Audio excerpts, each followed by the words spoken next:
튼튼한 안보는 국군이 책임지고 장병들의 행복은 우리가 책임진다. 대한민국 국군 장병들의 행복 수호대. 우리는 장병 여러분께 꽤나 진심인 편입니다. 열린 병영, 소통하는 병영으로 여러분들에게 한 발짝 성큼 다가가는 여기는 행군기입니다. 반갑습니다. 네. 잠깐만. 여러분, 무슨 냄새 안 나요? 아무 냄새도 안 나는데요? 왜 나잖아요. 봄 냄새가 물씬 나지 않습니까? 벌써 여름이 저 문 밖에서 대기하고 있어요. 근데 봄은 너무 좋은데 날씨가 좋고 따뜻해지기 시작하면 문제가 하나 있잖아요. 냄새, 아, 땀 냄새. 너무 잘 알죠. 땀 흘린 전투복 냄새. 이거는 뭐 아는 사람만 아는 냄새예요. 냄새를 풍기는 사람도 힘들지만 이 맡는 사람은 더 힘들거든요. 근데 진짜 최악인 게 뭔지 혹시 아시나요?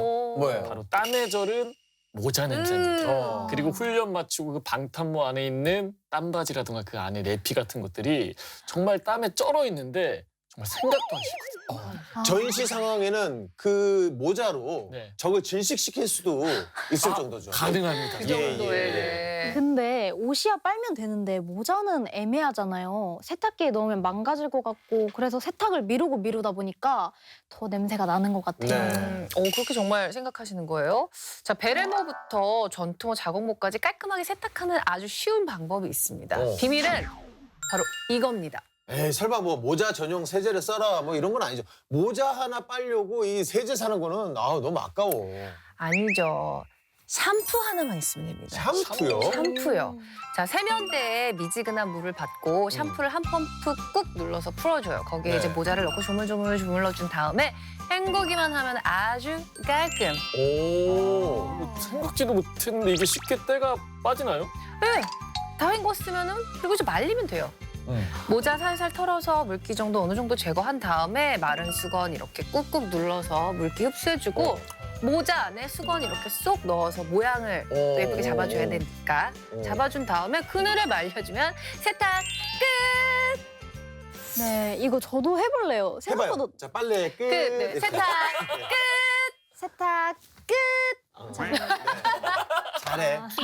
네, 생각보다 너무 쉬운데요. 네. 저도 몇 년 그 묵혀놓은 그 모자들 꺼내가지고 이참에 세탁 한번 해야겠네요. 네. 깨끗하게 맑게 자신 있게 네. 깨끗하게 맑게 자신 있게 또 많이 모르시는군요. 난 알지. 깨끗하게 맑게 자신 있게.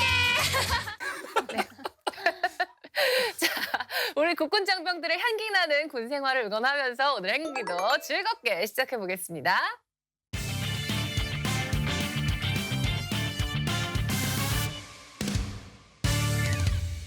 대한민국 국군 장병의 행복 병영 프로젝트 행군기 그 첫 번째 코너입니다. 55만 국군 장병, 275만 예비역들의 리얼 공감 프로젝트 94군번. 김대희 씨도 TV를 시청하고 있는 239번도 함께해요. 보기만 해도 재밌는 사연, 유용한 정보가 쏟아지는 충성! TV 앞으로 모여! 충성TV! 전국에 계신 부대자랑 가족 여러분 한 주 동안 안녕하셨습니까? 멀리 바다에서 최전방에서 공중에서 구슬땀 흘리고 계신 장병 여러분 안녕하셨습니까? 일요일의 남자 김대희가 인사부터 올리겠습니다. 여러분 안녕하세요. 저기 느티나무 밑에 계신 분들도 안녕하세요. 전군 부대자랑. 이번에 틀어줘. 뭐예요? 일어나서 같이 하는 거야. 이러시면 돼요. 그래, 같이 하는 거야. 그렇죠. 요즘 뮤직티에서 유행하는 춤 없어요? 춤 없어요. 이거야? 이거? 쇠도 있잖아. 그런 거 없어? 네. 자, 오늘 전군 부대자랑 UDT 실 팬입니다. 국내뿐만 아니라 해외에서도 불가능은 없다. UDT 실 전원들과 함께합니다.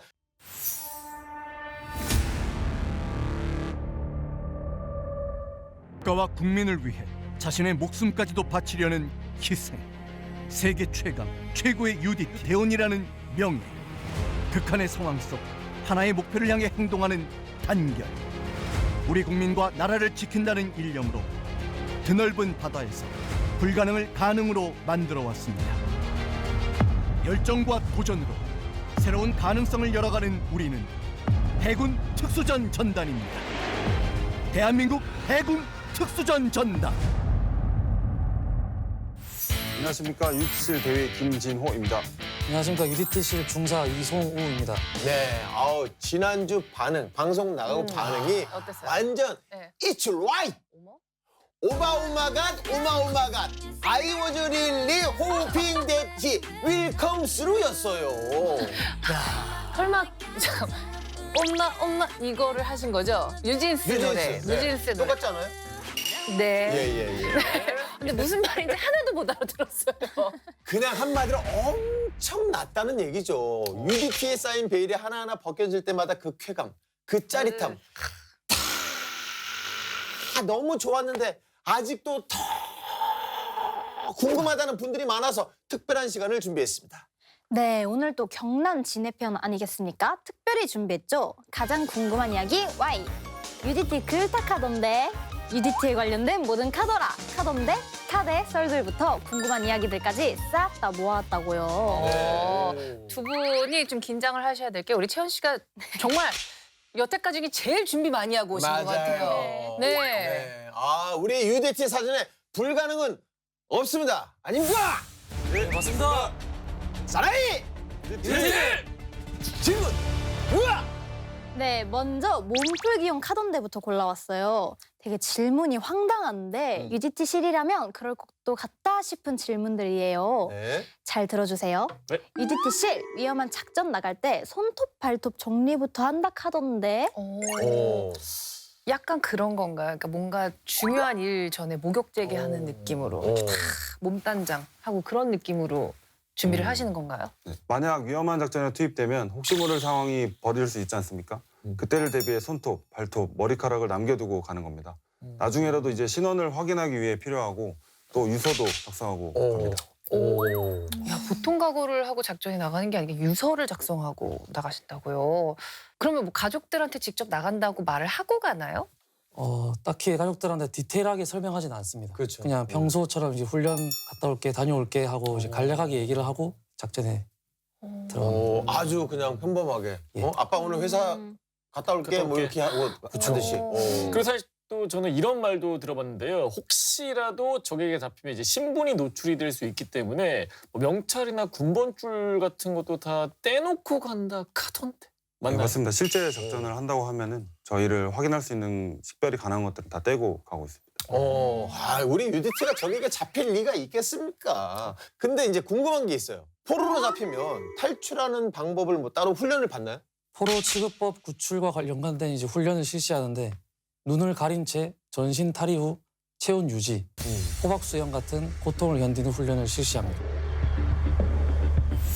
근데 영화에서 보면 납치 당했을 때 이제 이게 밧줄 이렇게 묶여주고 힘 한 번 빡 주면 이제 포박이 팍 풀리고, 예? 막 의자에 묶인 채로 막 싸우고, 막 책 우산 막 이런 걸로도 막 적 제압하고 막 이런 기술들 이런 것도 혹시 배우나요?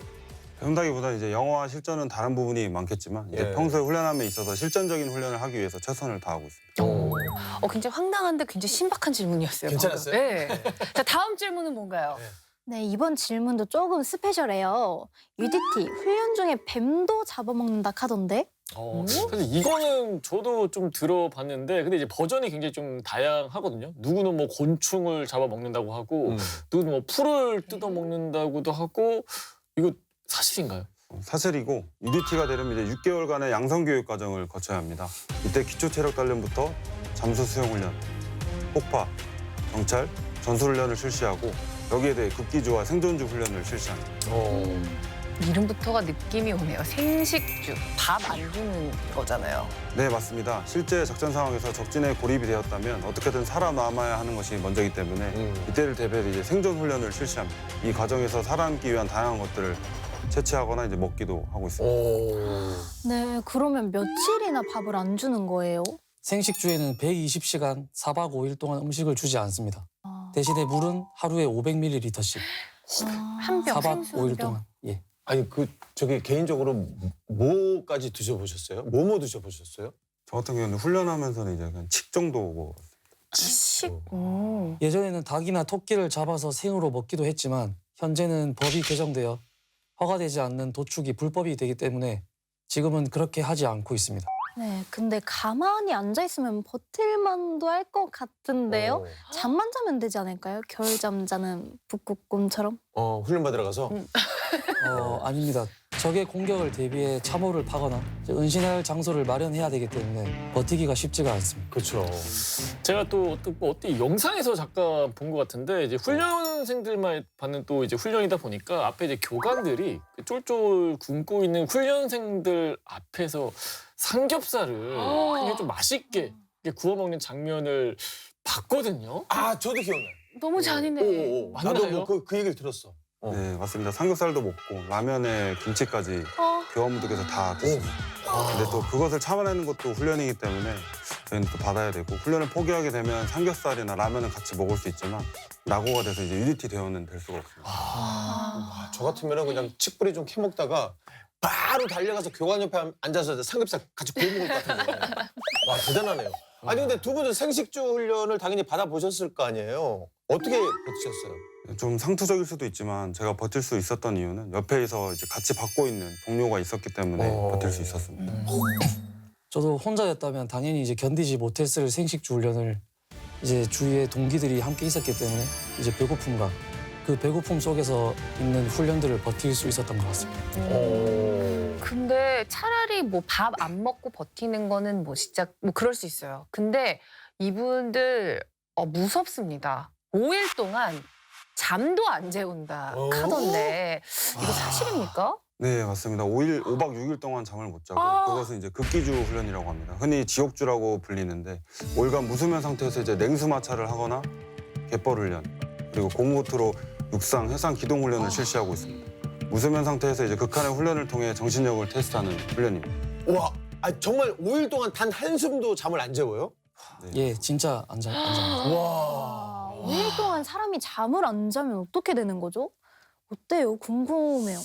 일단 하루하루 부분적으로 기억을 잃게 됩니다. 오. 기억에 남아있는 순간이 몇 가지 있는데요. 먼저 바다에서 저 같은 경우는 용이 올라왔었고 그다음 어두운 동굴을 엄청 빨리 통과했었고 그리고 순간이동이라고 착각할 정도로 거리 감각이 되게 떨어집니다. 정신 차려보면 거기 가 있고 정신 차려보면 또 딴 데 가 있고. 와, 진짜 근데 이해가 된다. 5일을 한숨도 안 자면. 저도 지금 육아 극기주 하고 있거든요. 지금 5시간 자고 나왔는데도 지금 약간 좀 비몽사몽한데 5일을 지금 못 잤다는 거는 육아 급기주. 예. 정말 이해돼요. 뭔지 알죠. 생식주까지는 아니잖아요. 그 정도는 아니 먹는 건 잘 먹습니다. 그럼 김진호 대위님은요? 저 같은 경우는 이제 3일째 해상 이동 중이었던 것으로 이제 기억을 하는데 네. 야간에 이제 노를 저어서 저 같은 경우는 앞으로 가고 있다고 생각을 하고 있었는데 알고 보니 이제 보트는 제자리에 가만히 있었고 이제 교관들이 그걸 보고 이제 정신 차리라고 바로 바다에 입수시킨 다음에 이제 그 덕분에 정신 차려서 다시 이제 노 저어가지고 간 기억이 있습니다. 이야, 진짜 소름이다, 소름. 저는 듣는 것만으로도 지금 약간 어지러웠어요. 예. 네. 자, 그런 상황에서 훈련을 한다는 것 자체가 정말 대단한데 왜 이런 훈련을 하는 건가요? 일단 실제 정지 상황과 유사한 환경을 조성을 해서 장병들의 역량을 키우기 위해 실시하고 있습니다. 두 분은 극기주와 생식주 둘 다 경험을 해보셨잖아요. 만약에 둘 중에 하나를 선택해서 해야 돼, 받아야 돼. 그러면 어떤 훈련을 하시겠어요? 저 같은 경우 이제 생존주를 골랐는데 저는 두 훈련 모두 다시 받고 싶지는 않고 네. 만약 정말 해야 된다고 하면은 저는 식욕보다 수면력이 더 강해서 선택한다면 생존주 훈련을 다시 받도록 하겠습니다. 아, 차라리 잠을 자겠다. 예, 맞습니다. 저는 극기주를 선택하겠습니다. 극기주 같은 경우는 이제 하루하루가 지날수록 정신이 나가기 때문에 시간이 엄청 빨리 갑니다. 근데 이제 반면 생식주 같은 경우는 배고픔은 심할 뿐이지 정신은 살아있기 때문에 그 고통이 엄청나게 심합니다. 아, 그렇군. 이거 들으면서도 이해가 안 돼요. 받아본 적이 없다 보니까. 그렇죠. 네. 네.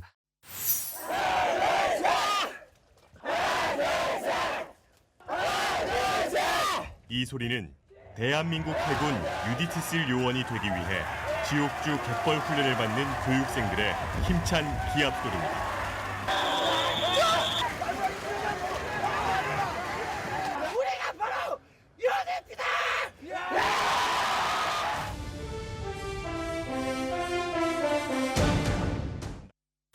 그러면은 혹시 그 국기주랑 생식주를 버텨내지 못하면 UDT가 될 수 없는 건가요? 아예 네. 가능성이 네, 0%예요? 맞습니다. 열하는 순간 탈락이고 다른 부대에 비해서 이제 수혈이 현저히 낮은 편이 그 부분 때문에 낮은 편입니다. 아, 그렇구나. 저는 탈락하시는 분들 너무 이해해요. 네. 그럼요. 예. 아니, UDT도 그 혹한기 훈련을 하죠? 어떻게 하나요? 올해 같은 경우에는 영하 27도에서 혹한기 훈련을 했는데요. 보통 2주 정도 훈련을 합니다. 40km 군장을 메고 산악 훈련을 하고 스키 장비를 착용하고 설상 기동 훈련도 합니다. 이제 고강도 훈련으로 동계 작전 태세를 구축하기 위한 훈련들이라고 볼 수 있습니다. 근데 이런 훈련을 받으면 언제 누구한테 잡혀가도 살아남을 것 같거든요. 아, 정말 대단합니다. 이거는 지극히 정말 지극히 개인적인 질문이에요. 그러니까 누가 이제 저한테 오늘 UDT 분들 나온다고 했더니 좀 개인적으로 좀 물어봐 달라고. 근데 질문하기가 질문 자체가 너무 유치해가지고 그분의 제가 실명은 밝히지 않고 좀 여쭤볼게요. 네. 무슨 질문이길래 그러시죠? UDT하고 SSU하고 싸우면 누가 이깁니까? 라고 물어봐 달라고 하는데 예. 정말 예상치 못한 질문이라 좀 당황스러운데 총 들고 싸우면 저희가 이기지 않겠습니까? 멤버분은 모르겠지만 총 들고 싸우면 이긴다. UDT가 이긴다. 네. 자, 혹시라도 SSU 측에서 이 질문에 답변을 하고 싶으시다면 재출연 저희는 언제든지 환영하겠습니다. 우리는 아직도 당신들이 궁금해요. 자, 다음 질문 만나볼까요? 네, 저 그리고 또 UDT 4km를 15분 만에 주파한다 카던데 자, 이거 사실입니까? 사실인가요? 4km면은 걸어서 가도 1시간 정도 걸리거든요. 그렇죠. 15분 맞습니까? 예, 4km를 15분으로 주파하는 건 기본이고 기본. 아, 심지어 기본이에요? 예, UT 같은 경우는 기본적으로 수영, 달리기, 턱걸이, 윗몸 일으키기, 팔굽혀 펴기 이 5가지 운동을 잘 해야 됩니다. 이제 이런 기본적인 종목들을 잘해야 되는 이유는 이제 육상, 해상, 공중에서 강도가 높은 훈련을 수행을 해야 되기 때문에 이런 것들이 뒷받침이 되어야 훈련을 수행할 수 있습니다. 야, 기본적인 운동이 가장 힘든 법이죠. 예, 평소에도 운동을 많이 하시죠. 왜냐면 이게 지금 전투복이 가려져 있지만 지금 근육들이 지금 그려지거든요. 운동 많이 하시죠? 예, 근력과 지구력을 기르기 위해서 이제 웨이트 운동을 꾸준히 하고 있고 하루에 평균 1시간 반에서 2시간 정도 운동을 또 하고 있습니다. 무엇보다 운동은 기본이 가장 중요한데요. 턱걸이 30개 이상, 그리고 팔굽혀 펴기와 윗몸 일으키기 2분 기준으로 100개 이상 정도를 하고 있습니다. 그럼 UDT에 입대하려면 중사님처럼 몸도 좋고 4km도 15분 안에 주파해야 되는 건가요? 지원 자격이 어떻게 되나요? UT7 같은 경우는 이제 장교, 모병부사관, 실무부사관, 병사로 구분해서 모집을 하고 있습니다. 가장 중요한 것은 이제 체력 기준이고 해군 기준으로 했을 때 이제 체력 검정 기준표 기준으로 70점 이상을 취득해야 되고 평영 및 자유형 200m 이상, 이병은 3분 이상이 가능해야 지원할 수 있습니다. 이게 또 UDT에 따라붙는 수식어가 또 엘리트 부대라는 말이 있거든요. 그렇죠, 엘부죠. 네, 실제로 UDT 입대하려면 또 똑똑해야 되나요? 꼭 그렇지만은 않습니다. 대한민국 건강한 신체를 가진 남성이라면 누구나 지원이 가능합니다. 똑똑하면 더 좋겠죠? 예. 근데 UDT 복무하면은 자격증 만수로 된다 하던데 이것도 맞나요? 네, 맞습니다. 각종 자격증을 취득할 수 있는 기회가 부여가 되고 본인이 노력하면 딸 수 있는데 예로는 이제 스쿠버 자격증과 수상 인명구조, 응급구조사, 잠수기둥사 등의 자격증을 취득할 수 있습니다. 이 정도 자격증이면 뭐 전역하고 어디든 그냥 취업이 싹 가능이지. 완전. 전역을 하라고 권장하는 건 아니지만 전역을 한다면 이제 관련 분야로 취업했을 때 가산점을 받을 수 있습니다. 네. 근데 제가 얼핏 어떤 방송에선가 너튜브였는지는 모르겠는데 UDT 군기가 보통이 아니다. 다시는 그때로 돌아가고 싶지가 않다. 이런 얘기도 얼핏 들은 것 같은데 소문인가요? 맞는 부분도 있을 텐데 이제 놀 땐 놀고 할 땐 합니다. 저희는 병기라든지 폭약을 다루는 훈련들을 실제로 하고 있고 훈련 상황에서도 굉장히 엄격합니다. 하지만 이제 훈련을 종료하고 그 이후부터는 이제 서로 가족처럼 지내고 절대 군기가 심한 부분은 아닙니다. 근데 어떻게 보면 대위님이라서 그런 말씀을 할 수 있는 게 아닐까요? 가족같이 지내는 관계에서도 포지션이 정말 중요하잖아요. 아빠 정도 위치면 가족 같은 분위기가 참 좋긴 할 텐데 우리 일반 병사들은 글쎄요, 저는 저희 집에서 이제 아빠인데 위치가 맨 밑이거든요. 어떤가요? 그렇지만은 않습니다. 특히나 이제 가장 힘든 6개월의 훈련이나 이제 다른 교육들도 같이 함께 받기 때문에 서로 힘든 부분을 제일 잘 알고 공감을 해줄 수 있습니다. 그래서 서로 형제 같은 분위기에서 생활을 하고 있습니다. 네.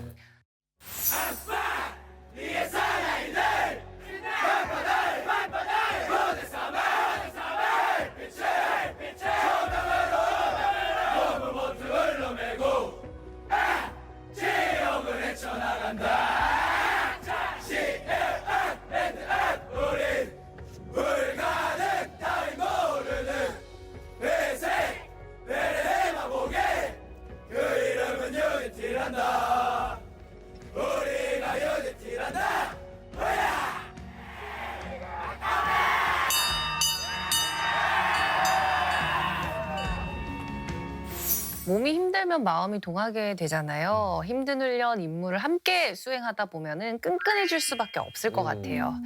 자, 그럼 저희가 어느덧 마지막 질문을 향해 달려가고 있는데 제가 이 질문 진짜 너무 궁금했어요. 아니 벌써 마지막이에요? 아쉽지 않아요, 여러분? 아 너무 아쉬운데. 자, UDTC라면은 해상 대테러, 해상 대테러하면 UDTC. 해상에서 어떻게 테러를 진압한다는 건가요? 해상에서 테러 상황이 발생했을 때 위협에 대비를 하고 테러를 진압하고 인지를 구출하려면 역시 방법은 훈련뿐입니다. 질문에 비해서 답변이 좀 너무 부족한 것 같은데. 아니에요. 이 대답이 바로 정답이에요. 아주 고된 훈련을 할 것 같아요, 근데. 어때요? 예, 해상에서 발생할 수 있는 다양한 테러 상황에 대비해서 실전과 같은 훈련을 많이 하고 있습니다. 해상에서 여객선이 피랍되는 상황을 가정하거나 여객선에 폭발물이 설치된 상황을 가정하고 이에 맞게 대응하는 훈련을 하는 겁니다. 실제 상황처럼 만들어 놓고 훈련을 한다는 거네요. 자, 전술이나 전략을 잘 짜는 능력도 그럼 필요할 것 같아요. 네, 맞습니다. 그래서 이제 다른 국가들과 실시하는 연합훈련을 저희는 1년 동안 많이 실시를 하고 있고 미국 해군을 중심으로 26개국의 해군들이 참가하는 림팩 훈련에도 참여하고 있습니다. 훈련이 아주 뭐 글로벌하면서도 스페셜하네요. 어떤 훈련이죠? 림팩은 정식 명칭은 환태평양 군사훈련으로 만에 하나 전쟁이 발발하면 태평양의 중요 해상로를 확보하고 태평양에 인접한 나라의 해군들의 작전 능력을 강화하기 위한 훈련입니다. 대한민국은 1988년 처음 이 훈련에 참여해서 오늘까지 모두 17번 참여했습니다. 와, 그럼 26개국이 모이면 규모도 어마어마하겠네요. 네, 작년에는 6월부터 8월까지 하와이와 캘리포니아 남부에서 훈련을 실시했는데요. 총 26개국이 수상함 38척, 잠수함 4척, 항공기 170대, 그리고 병력 2만 5천 명이 참가해 대규모 훈련을 실시했습니다. 그럼 모여서는 어떤 훈련 같은 것들을 진행을 하는 건가요? 네, 보안상 자세한 건 말씀드릴 수 없지만 그렇죠. 이제 오키나와 인근 봉해상에서 미국 항공모함 로널드 레이건 전단과 연합훈련을 실시했고 선박을 납포하는 상황을 가정한 VBSS 훈련을 실시했습니다. 이렇게 다른 나라 해군들하고 훈련하면 느낌이 남다를 것 같은데 어떻습니까? 매 훈련을 통해서 성장하고 있음을 느낀과 동시에 군인으로서 훈련을 통해 국위 선양할 수 있다는 명예하고 자부심을 같이 부양하고 있습니다. 그럼 림팩 훈련 말고도 각군 해군들이 모여서 하는 훈련이 또 있나요? 네, 연합 폭발물 처리 훈련도 같이 하고 있는데 이건 해상이나 육상에 설치된 폭발물을 처리하고 상황별로 대응 절차를 익히는 훈련입니다. 폭발물이 적재된 잠수정의 상황을 가정해서 수중을 수색하고 폭발물 인계 절차를 수행하는 겁니다. 직접 이렇게 옆에서 바로 들으니까 갑자기 뭔가 마음 한쪽이 그냥 좀 든든해지거든요. 그럼요. 우리 UDT가 어떤 부대입니까? 전군 최초의 위학파 부대 아닙니까? 그래서 그런지 이 최신 장비나 기술을 도입하는 것도 남다르다 하던데. 네, 맞습니다. UDC는 이제 선진화된 시스템을 갖춘 부대로서 매년 해외로 유학을 가고 연합훈련을 하기 때문에 한국군 중에서도 최신 장비 도입에 개방적입니다. 그래서 전술과 전문성이 뛰어난 부대이기도 하고 부대원들 역시 이에 발맞춰 꾸준히 전투력을 발전시키고 있습니다. 어떠한 위협 상황 속에서도 임무를 완수하는 능력을 갖춰가고 있습니다. 역시 대한민국 최강 해군답습니다. 네. 자, UDTCL 대원들이 있기에 오늘도 대한민국은 안전합니다. 자, 오늘 UDTCL 편 여기까지예요. 너무 아쉽습니다. 아쉽습니다. 네. 자, 우리 두 분 행군기 함께한 소감 좀 들어볼게요. 네, 제가 군이다 보니까 이제 방송 출연도 처음이고 많이 긴장을 해서 MC분들하고 작가님 그리고 제작분들이 많이 도와주신 것 같습니다. 우리 부대의 대표로서 출연할 수 있어서 영광이었고 진심으로 감사드립니다. 오늘 멋졌어요. 네. 저도 행군기라는 프로그램을 통해서 부대에 대한 자부심을 다시 한 번 더 느끼게 되었고 제가 드리고 싶은 말씀 중에는 많은 분들이 UDTC에 많은 관심을 가져줬으면 좋겠고 많이 지원을 해주셨으면 좋겠습니다. 좋습니다. 네, 함께해 주신 우리 UDTCL 전우들 감사합니다.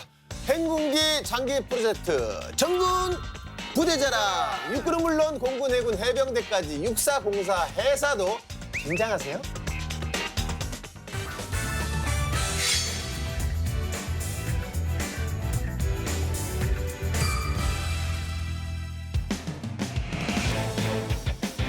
대한민국 국군 장병들의 인권을 사수하라. 행복한 대를 위해 그날의 사건을 되짚어보는 사건의 재구성 시간입니다. 장병들의 행복한 병영 그리고 인권을 위해 행군기가 앞장서겠습니다. 지금껏 관습이란 이름으로 자행되어 온 악습, 불합리한 관행, 이제는 안녕.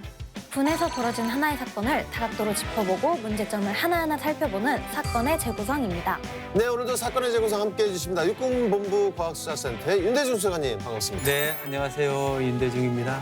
오늘도 과학의 눈으로 사건을 바라보겠습니다.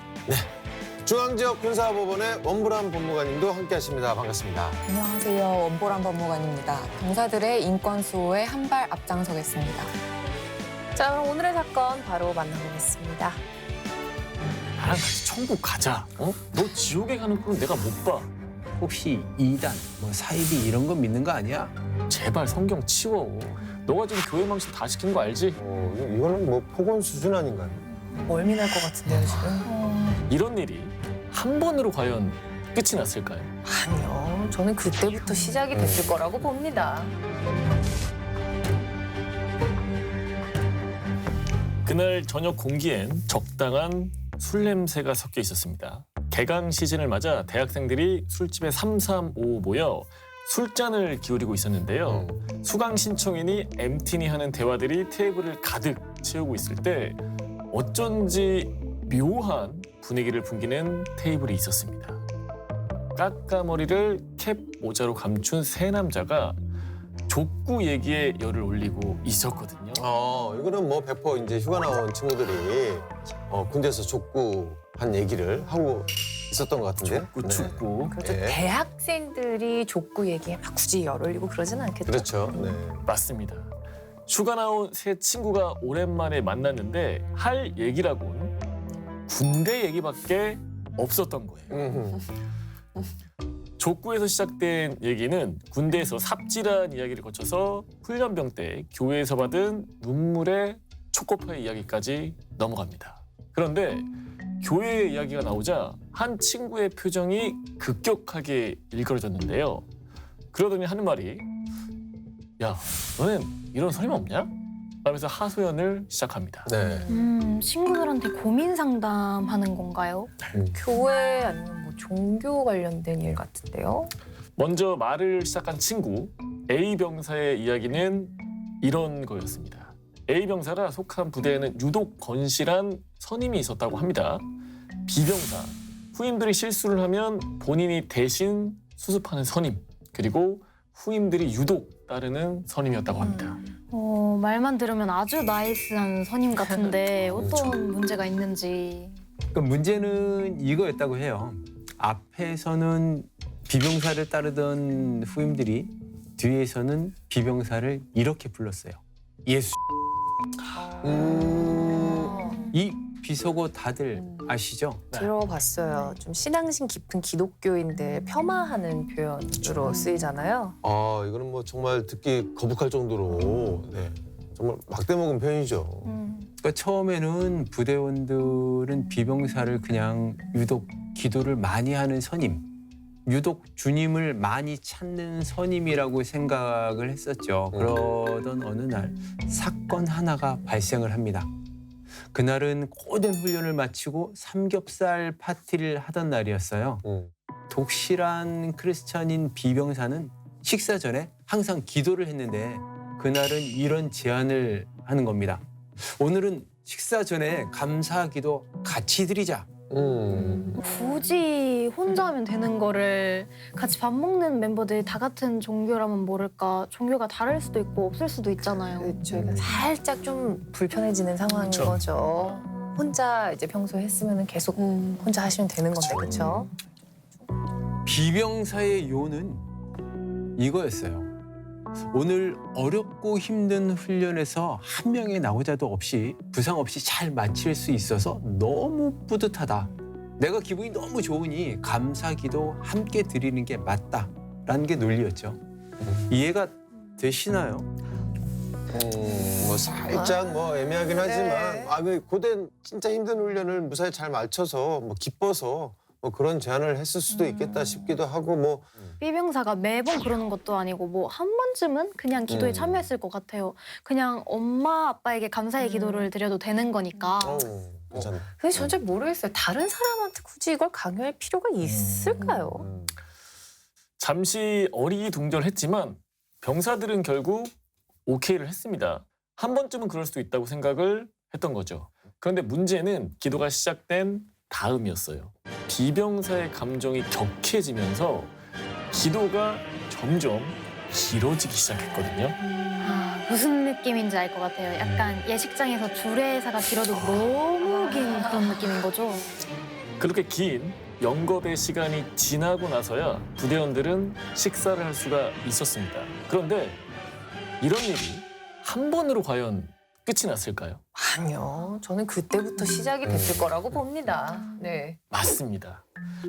식사 때마다 비병사는 기나긴 식전 기도를 해댔고 선임인 비병사의 기도가 끝날 때까지 부대원들은 꿔다 넣은 보리장 마냥 아무 말도 못하고 그저 기다려야 했다고 합니다. 이게 같이 밥 먹는 자리에서 열심히 이게 기도하고 있는데 이게 먼저 먹기도 이게 또 애매하고 뻘쭘하거든요. 네. 그러던 어느 주말이었어요. 그러니까 비병사는 역시나 아침부터 교회에 갈 준비를 되게 분주했죠, 이제. 근데 준비를 다 마친 비병사가 이런 말을 하는 겁니다. 너희들도 일요일마다 나랑 교회 같이 가자. 아주 단호하게 말을 했던 겁니다. 이야기를 들은 병사들의 반응은 어땠을까요? 뭐 교회 갈래? 아니면 뭐 함께 우리 가볼래? 이게 아니라 같이 가자. 이거는 거의 뭐 명령 아닌가요? 무교였던 A병사는 단호하게 대답했어요. 저는 무교고 교회 다닐 생각이 없습니다. 그랬더니 이외로 B병사의 반응은 쿨했어요. 교회를 가겠다는 인원들만 데리고 교회를 간 거죠. 그런데 A병사는 이날의 선택을 후회할 수밖에 없었다고 합니다. 왜요? 뭐 설마 교회 안 갔다고 뭐 괴롭힘을 당했나요? 그날 이후 B병사는 A병사와 눈만 마주치면 전도를 해댔거든요. 나랑 같이 천국 가자. 너 지옥에 가는 거는 내가 못 봐. 이건 좀 말이 너무 무서운데요. B병사가 하도 교회를 가자고 하는 통에 결국 A병사는 그 다음번에 교회를 갈 수밖에 없었다고 해요. 그러니까 일주일에 1시간 교회 다녀오는 게 일주일 내내 시달리는 것보다는 낫다고 판단을 한 거죠. 게다가 B병사는 곧 전역을 앞두고 있었거든요. 그래서 조금만 참자 이렇게 생각을 했다고 해요. 아니 뭐 심각한 가혹행위나 이제 뭐 폭언 같은 게 없었으니까 이게 참 애매한데요. 그래서 이 애매한 상황을 휴가 나온 A병사가 술자리에서 친구들에게 이제 털어놓은 거죠. 그의 이야기를 가만히 듣고 있던 친구들이 격하게 고개를 끄덕입니다. 그런데 이번에 옆에 앉은 친구가 또 하소연을 하기 시작합니다. 세 명이서. 그러니까 뭐 이 친구도 종교 관련된 무슨 일이 있었던 것 같아요. 네. 하소연을 시작한 친구 C병사의 이야기는 이거였습니다. 독실한 신자였던 C병사. 하지만 C병사는 단 한 번도 자신의 종교를 티낸 적이 없었다고 해요. 주일이 되면 조용히 교회를 가고 혼자서 기도를 하는 정도였죠. 뭐 묵묵하게 신앙생활을 하는 친구네. 근데 뭐가 문제였나요? 그러게요. 이거는 뭐 다른 사람에게 전도를 강요하는 것도 아니고 뭐 크게 문제가 될 거는 안 보이는데요. 그런데 어느 날 선임인 D병사가 C병사의 사물함에 있던 성경을 발견하고는 묘하게 태도가 달라지더라는 거예요. 성경이 왜요? 각자의 종교는 존중받아야 마땅한 거잖아요. 나쁜 책도 아니고 왜 그런 거죠? 처음에는 그냥 너 종교 있냐? 네가? 라고 물어보는 수준이었다고 합니다. 근데 갈수록 노골적인 비난이 이어졌는데요. C병사가 실수라도 하는 날에는 제발 성경 치워. 눈에 안 보이는 데다가. 너가 지금 교회 망신 다 시키는 거 알지? 라는 말이 돌아옵니다. 이거는 뭐 폭언 수준 아닌가요? D병사는 C병사의 일거수일투족에 반응을 했어요. 호시탐탐 C병사가 작은 실수라도 하길 바라는 사람처럼 말이죠. 한 번은 이런 일도 있었다고 해요. 그러니까 C병사가 전우와 함께 흡연실에서 있는 모습을 보고 D병사가 이를 목격한 거죠. D병사의 반응은 어땠을까요? 설마 신자가 담배 피운다고 꼰대 같은 소리를 하진 않았겠죠? 맞죠. 교회 다니는 사람이 담배를 피운다면서 난리를 피우기 시작한 겁니다. 혹시 이단, 뭐 사이비 이런 건 믿는 거 아니야? 라고 말이죠. 여기서 왜 2단 사이비가 나오는지 저는 그 연관성을 잘 모르겠는데요. 아니 남이사 교회 다니면서 담배를 피우든 말든 뭔 상관이래? 예? 근데 더 황당했던 건 그 자리에서 시병사는 흡연을 하지 않았다는 거예요. 네. 그냥 전우의 고민을 들어주려고 흡연실에 함께 있었을 뿐이었거든요. 근데 흡연을 하든 말든 그건 시병사의 자유잖아요. 그거 가지고 폭언을 한다는 게 좀 말이 안 되는 일인 것 같아요. 종교를 가겠다는 이유만으로 선임에게 폭언을 들어야 했던 시병사. 술자리에서 시병사의 하소연은 계속 이어집니다. 도대체 본인이 무슨 잘못을 한 건지 모르겠다고.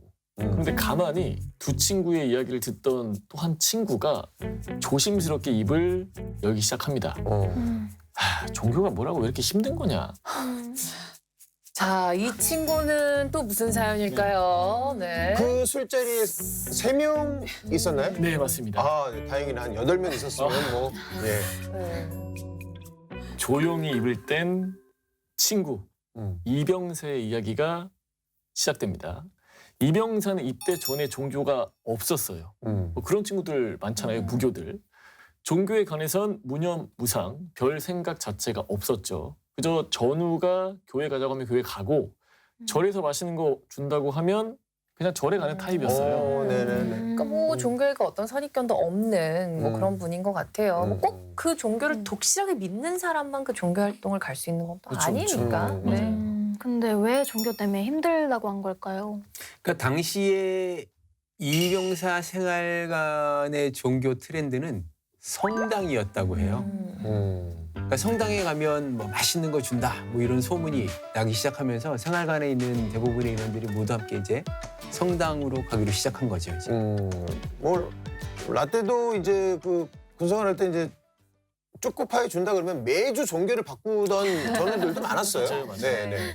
그러니까 부처님 오시는 날에는 절에 가고 크리스마스에는 교회 가고 뭐 그런 느낌. 네네. 네. 근데 뭐 어떤 의미에서는 굉장히 부지런해지고 그렇죠. 굉장히 성스러운 또 그런 군대 생활을 할 수 있는 거잖아요. 네. 그러니까 한동안 이병사는 종교라는 게 이런 순기능도 있구나라는 생각을 했다고도 해요. 생활관의 인원들 모두가 함께 종교 행사를 참여하니까요. 네. 근데 단합도 좀 되는 것 같고 같이 붙어있는 시간이 좀 많다 보니까 자연스럽게 대화의 주제도 좀 다양해졌거든요. 그런데 얼마 안 가서 종교 생활에 균열이 생기기 시작을 합니다. 성가 대회가 열렸거든요. 성가대회가 무슨 잘못을 했죠? 같이 노래하고 그러면 더 친목이 두터워질 수도 있잖아요. 그래서 학교에서도 합창대회 같은 걸 많이 하고. 제가 추측하기로는 누군가 승부욕이 발동한 게 아닌가. 역시 맞습니다. 유독 종교 활동에 의욕이 넘치던 F병사. 그의 목표는 성가대회 1등이었어요. 상품 뭐가 걸려 있어요? 큰 거 걸려 있나 보다. 상품 당연히 있었죠. 치킨. 오. 한 마리? 한 마리? 치킨. 네. 많이 좋겠죠. 그렇죠. 뭐 이렇게 약간 파티할 수 있게 치킨 파티할 수 있게 좋겠죠. 네네네. 생활관의 병사들은 F병사의 지휘 하에 성가대회 연습을 해야만 했습니다. 개인 정비 시간에도 주말에도 쉴 새 없이 성가를 불러야만 했죠. 그렇죠. 이 정도면 성가대회가 잘못했어요. 병사들끼리 추억 만들려고 만든 대회인데 그 의미가 변질돼 버린 거잖아요.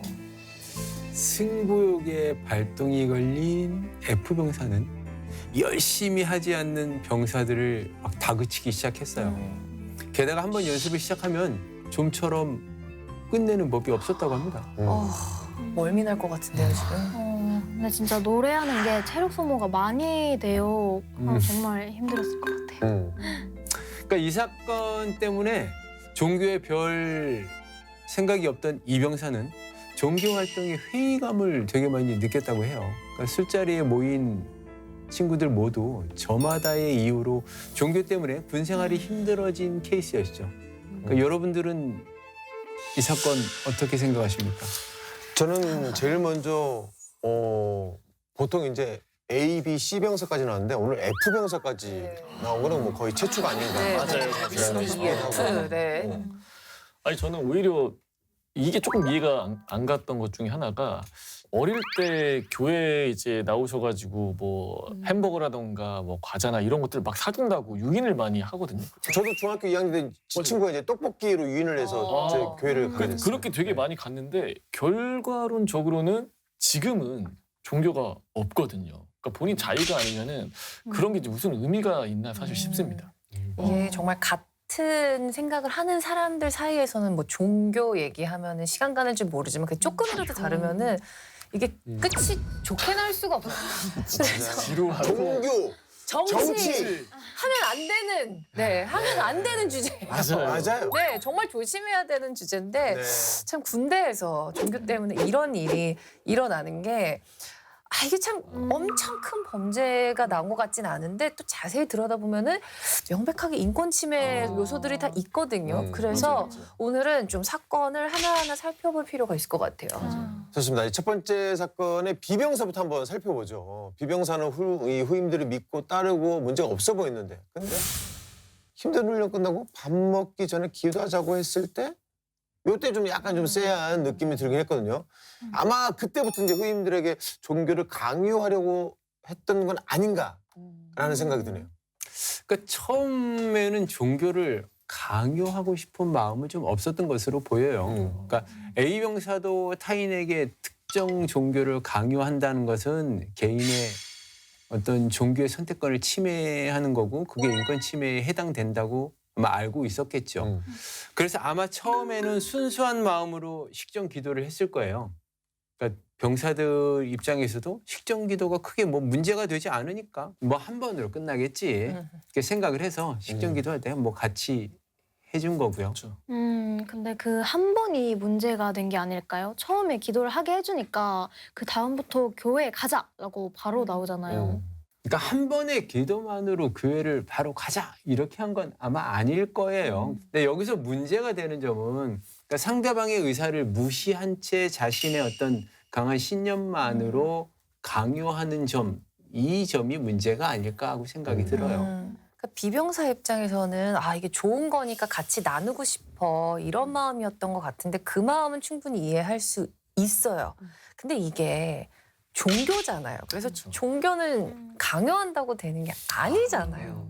근데 비병사는 자꾸만 이제 병사들을 전도하려고 하고 했는데 이 심리는 도대체 뭘까요? 그러니까 전도라고 말씀을 하셨는데 이게 사전적인 의미를 보면 종교나 그에 준하는 사상이나 이념을 널리 알리고 그것에 믿음을 가질 수 있도록 상대를 인도한다라는 뜻으로 되어 있어요.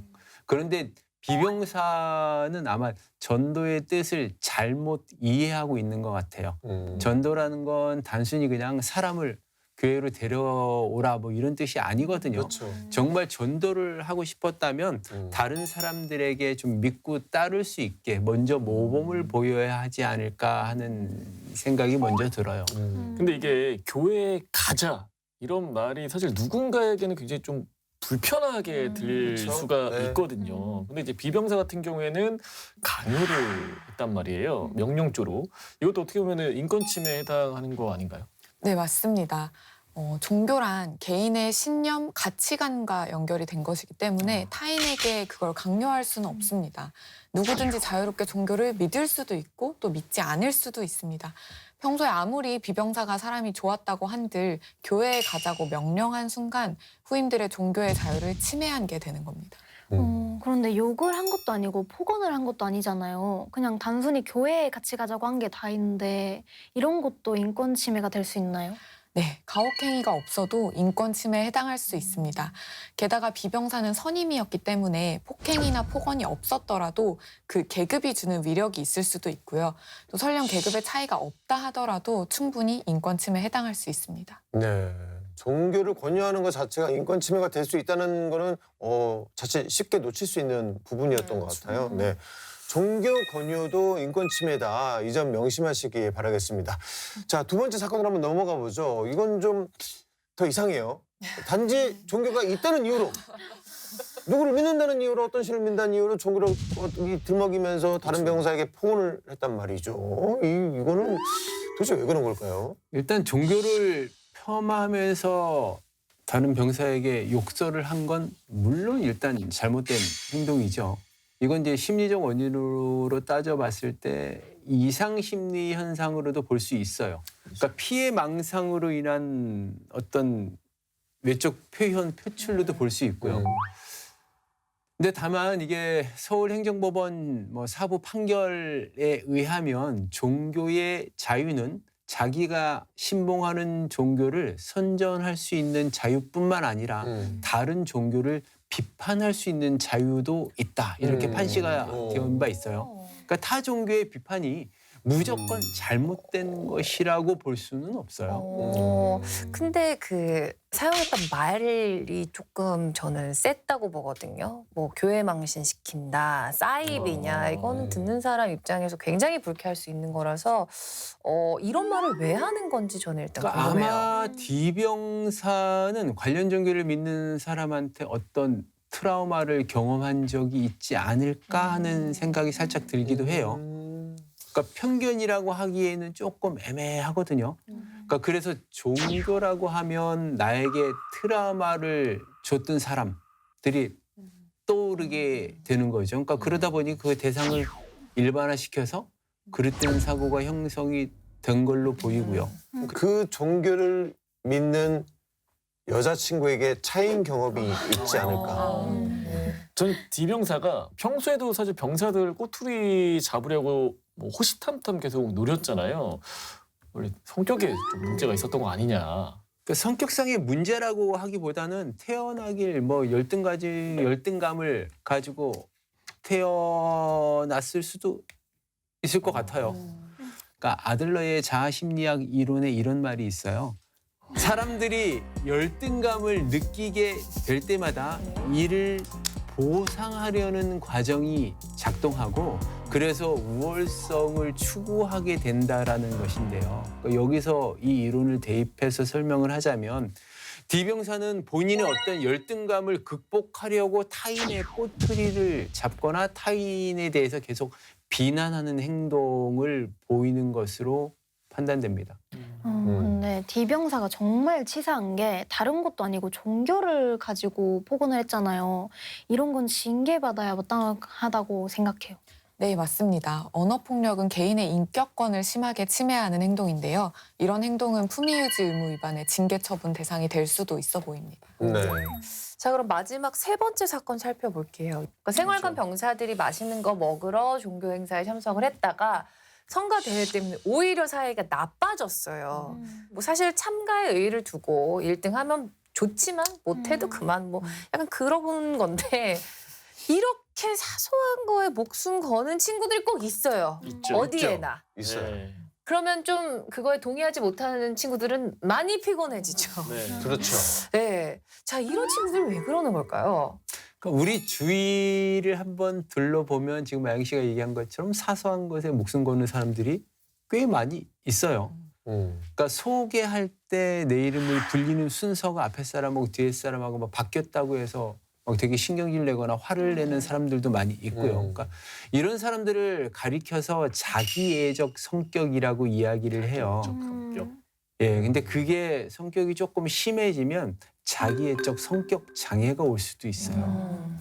근데 이 사건이 좀 참 애매한 게 F병사 입장에서는 또 너무 순수해. 그냥 악의는 없잖아요. 같이 연습하면서 친목도 도모하고 기양하는 거 1등해서 치킨도 먹으려는 마음이었단 말이죠. 그럼 F병사는 어떻게 행동을 하는 게 좋았을까요? 함께하는 부대원들에게 먼저 동의를 구해야죠. 그러니까 자발적 동의에 의한 내 행동이면 문제가 되지 않지만 이게 어떤 강제력이 수반되는 강요라는 느낌이 내가 든다면 그때부터 문제가 될 수 있습니다. 그렇죠. 네, 동의를 구하고 해야지. 왜 다른 전우들까지 괴롭히냔 말이죠. 네, 개인 정비 시간은 병사 개인에게 부여된 휴식 시간입니다. 이 시간에 성가 연습을 강요하는 것은 그 휴식권을 침해하는 행동이고 성가 대회에 참여하고 싶지 않은 병사들 입장에서는 개인의 일반적 행동의 자유를 침해하는 것입니다. 자, 오늘의 사건 되짚어 보겠습니다. 종교 때문에 세 가지 사건이 벌어졌습니다. 첫 번째 사건에선 선임이 후임에게 본인의 종교를 강요했고요. 두 번째 사건에선 종교를 폄하하는 발언으로 다른 사람의 마음에 상처를 줬습니다. 그리고 마지막 세 번째 사건에서는 종교 행사 연습 때문에 병사들의 휴식권이 침해당했는데요. 자, 각각 어떤 처벌을 받을 수 있나요? 우선 첫 번째와 세 번째 사건은 그 처분 결과가 좀 비슷할 것 같은데요. 폭행 또는 협박이 수반되지 않았을 경우라서 형사처벌에는 이르지 않았을 것으로 보입니다. 만약 선임이 분대장이었다면 직권남용에 해당해서 징계처분을 받을 수는 있습니다. 또 설령 징계처분을 하지 않는다고 하더라도 부대에서는 선임들에게 이러한 강요를 하지 못하도록 경고를 주어야 할 것 같습니다. 그럼 두 번째 사건은 처벌이 가능한가요? 두 번째는 명백한 폭언이 있었기 때문에 품위 유지 의무 위반에 징계 처분을 받을 수 있고요.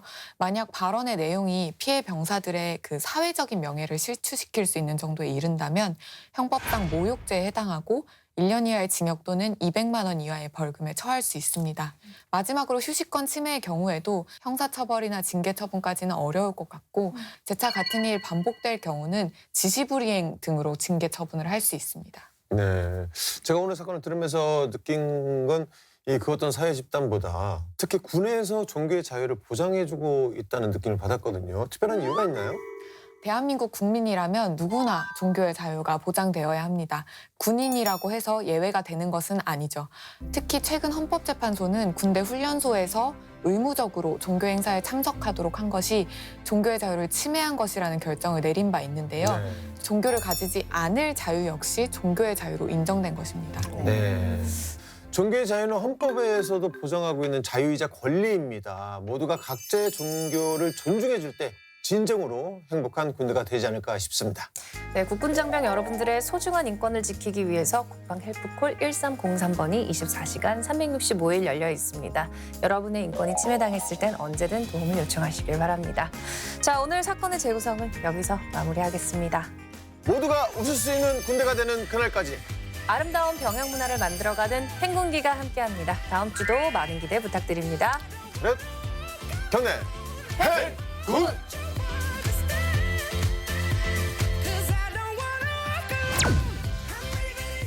그러나 어느 날 C병사의 누나가 면회를 오게 됩니다. 그리고 그날 이후 C병사는 A병사에게 끔찍한 호칭으로 불리게 됐는데요. 그건 바로 이었어요. 이 A병사가 똑같은 농담이라도 이건 소름 돋을 것 같은데. 이거는 선 많이 넘은 것 같아요. 어우. 많은 국민들이 유해 발굴에 관심을 가져주셨으면 해서 출연을 결심하게 되었습니다. 아직까지도 12만 여구의 유해가 이 땅 어딘가에 잠들어 있을 것으로 추정됩니다. 정말 한시라도 빨리 전사자들이 가족의 품으로 돌아갈 수 있었으면 좋겠어요. 유해 발굴 감식단 여러분, 정말 대단한 일을 하고 계신 것 같습니다.